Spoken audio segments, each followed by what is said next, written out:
makofi na vigelegele. Yes. Ladies and gentlemen, hawa ndo wale watu wa Kinyerezi. Microphones off please. Basi niwakaribishe hawa Mtakatifu Teresa kutokea Tabata kule, tumesema kwenye madimbwi na mabonde. Mtetezi wangu, watu wa mtetezi wangu halali, mtetezi wangu anaishi. Yes. Yaani kwamba usinipige biti. Usinipige biti. Come sit here. Huyo mweupe. Yeah. Sasa sijui jina lake maana anaitwa Matthew. Maana watu tukiona white mtu mweupe tunasema white. Unajua kuna watu wengine wakiitwa, kwa mfano white akiitwa white inakuwa sawa kuliko mtu mnene kama mimi aitwe bonge. Ndio anaitwa bonge tena. Alafu unasema bonge nyanya. Okay. Afadhali white. Karibuni sana. Asante. Labda mimi niwakaribishe nyinyi. Niwakaribishe katika tamasha letu la nguvu kabisa linaitwa Mtetezi Wangu Concert. Tunakwenda kuzindua albamu hii ya Kigongo. Hii ndio beba wimbo. Kwa hiyo madevu na Suzette na siti zenu za mbele kabisa siku hiyo. VVIP, karibuni. Asante sana. Nasemaje? Bas kuna nini tena? Hakuna kingine. Kuisha kabisa. Tarehe 5 mwezi wa 7, tarehe 5 mwezi wa 7 pale Fortune Function Hall Kinyerezi. Jumapili ijayo. Jumapili sana mwanangu, ujue imeangukia siku nzuri sana, siku yangu ya kuzaliwa ujue. Midondoko fulani mle. Happy birthday to you. Happy birthday dear mademu. Happy birthday to you. Lakini hii sasa nasikia hii inamaanisha kwamba tutakwenda kumwimbia live pale. Hiyo baba. Yaani ukiwakilisha Wasafi Sunday Worship. Timu nzima hii mtakuwa pale nyinyi mkiwakilisha wote sasa. Wewe mwanangu nikwambie kitu usiseme sana, mimi natimba. Asante. Sasa hapa tunataka tujue. Tunakula moka au tunavaa raba? Siku hiyo ni mwendo wa casual. Sababu kuna kucheza kwingi hivyo na maana. Tunaruhusiwa kuvaa jeans, of course, t-shirts. Yaani unajua Wakatoliki hatunaga restriction nyingi. Tume neutralize kidogo mambo Wewe focus na Yesu, acha mbwembe. Acha longolongo. Mwambie uje kesho njoo. Focus na Yesu, unajua mengine. Ni saa ngapi? Itakuwa kuanzia saa 9. Saa 9 jioni. Ni pale kanisani au wapi? No, kuna ukumbi uko pembeni ya kanisa, kwa mbele kidogo kuna ukumbi unaitwa Fortune Function Hall. Okay, na mtafanyia hapo. Na mnazindua album kama mtakuwa mna record au ni ile tu album ambayo mmeshaitengeneza mnaenda kuwasikilizisha watu? Of course tunazindua album ambayo tayari tumeshaitengeneza, lakini pia tutafanya live performance ya nyimbo ambazo hazipo kwenye hiyo album, na kuna kwaya mbalimbali ambazo tumezialika, hatutokuwa sisi peke yetu.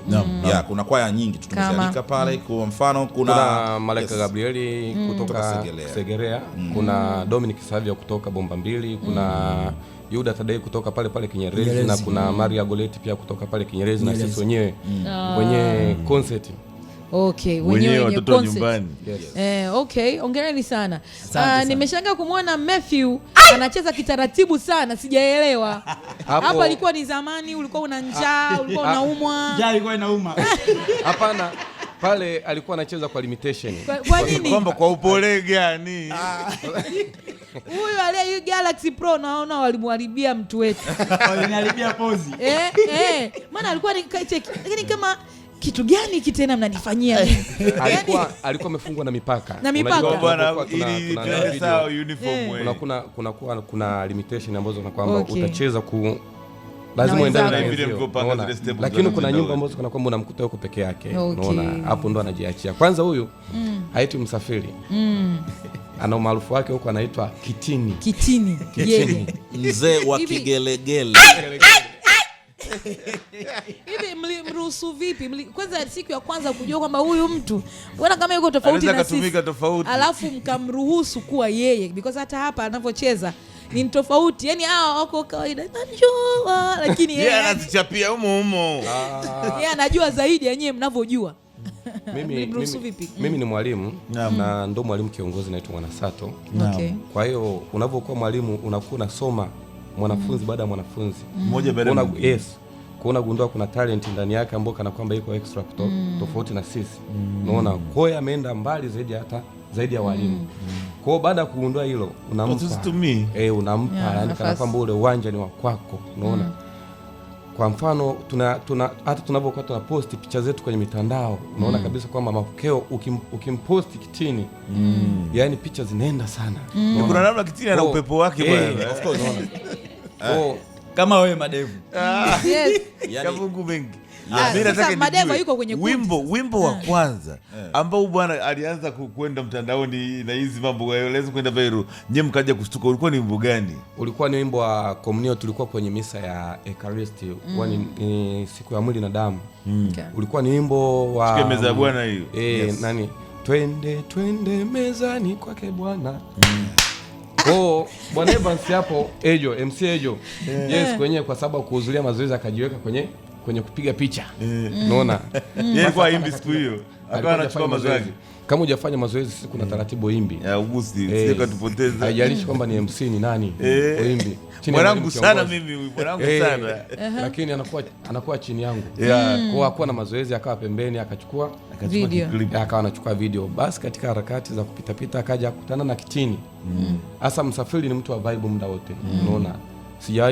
Huwa sielewi Msafiri, sijaje kufiwa, unaona. Maana kila saa Msafiri na lakini unajua Mungu amempa tofauti. Of course. Hata kwenye majonzi Msafiri sometimes mpaka nafikia hatua kipindi cha Kwaresma Faza anajisahau, anauliza mbona leo hujapiga kigelegele, yana mkumbusha. Okay. Kwenye majilio wa Kwaresma. Unadhani mafanikio ya kwaya sasa hivi wewe ndio umechangia kwa 90% au 80%? Ndio maana yake. Huyu bwana anajipakulia mnyama.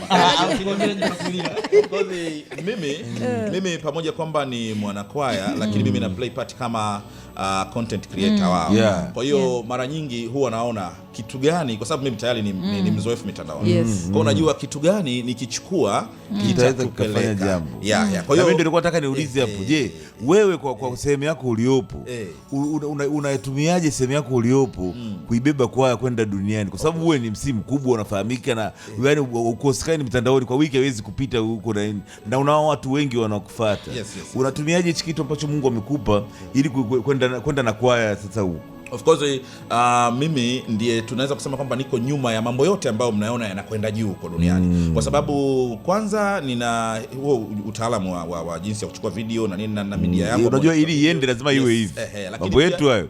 Na experience pia ya mambo hayo. Kwa hiyo kikubwa ninachokifanya mimi, nataka hawa waende. Mimi hutoweza kuniona, na hata watu wengi ndio taniona leo. Watajua kwamba kumbe MCAJ ndio yupo kwenye kwaya hii. Yaani hata kwenye hizo video ukizitazama nyingi, 90% karibu 90 na mimi sipo, sionekani. Kwa hiyo mimi natumia akili yangu, uwezo wangu, kila kitu kuhakikisha kwamba hawa sasa wanakwenda. Msafiri na wenzake. Msafiri na wenzake. Kuna huyu Msafiri, afu kuna wadada wanakaga sauti ya kwanza hawa mbele hapa. Unaona? Hawa mimi nitahakikisha Jumapili yani lazima nimulike. Kwanza unaona kwanza muonekano wao. Warembo. So unaona, of course sisi ndio kwaya ambayo ina wanakwaya warembo sana. Subiri kwanza. Hii ndio kwaya yenye warembo kuliko kwaya zote pale ukiangalia. Hawa ni baadhi. Ndio maana nataka niulize hivi. Mimi nikisikiza wimbo, nikisikiza nyimbo zenu, sauti zimejaa, lakini wanakwaya naona ni wachache. Ni kwamba mnaimba, mnarudia, mnajaza sauti, au kuna wanakwaya wengine mmekuja leo kwa wachache tu? Kwa sababu hata kwenye video ukiangalia hao watu sio wengi hivyo kuzingatia na mvumo unaosikika. Of course ni sahihi. Leo ni style gani mnatumia? Yani ni nini? Ni kwamba watu ni wachache lakini wana masauti au kwenye kurekodi mnajaza au ni nini? Kwa sababu mimi ni wachache lakini sauti, yani mvumo unaosikika ni mkubwa. Kwa sababu hizi kwaya, mimi naimba kwaya inaimba kama noten kama hivi. Lazima sauti zikae, yani sauti zishibe. Lazima mnapokuwa wengi ndio unavozidi mvumo kusikika. Kwanza tuko na namba kubwa, sema tu leo tumekuja baadhi. Hawa naweza nikasema hata robo hajafika. Leo tulikuwa tunahudumu ibada ya kwanza. Kwa hiyo tusingeweza kuhudhuria wote. Kwa hiyo tukakata baadhi ya warembo na handsome boy. Kule nyuma kule kwenye ngoma kuna mtu mkubwa sana, huyo anaitwa Papa. Kuna papa wawili. Kuna papa wa kuchaji na kuna papa kabisa kule nyuma. Kwenye tumba kule. Kwa yule jamani solo artist mkubwa sana yule kule nyuma. Yaani anaweza kuimba hata live. Unaona? Kwa ni mtu ambaye kana kwamba ni jamii ya Msafiri.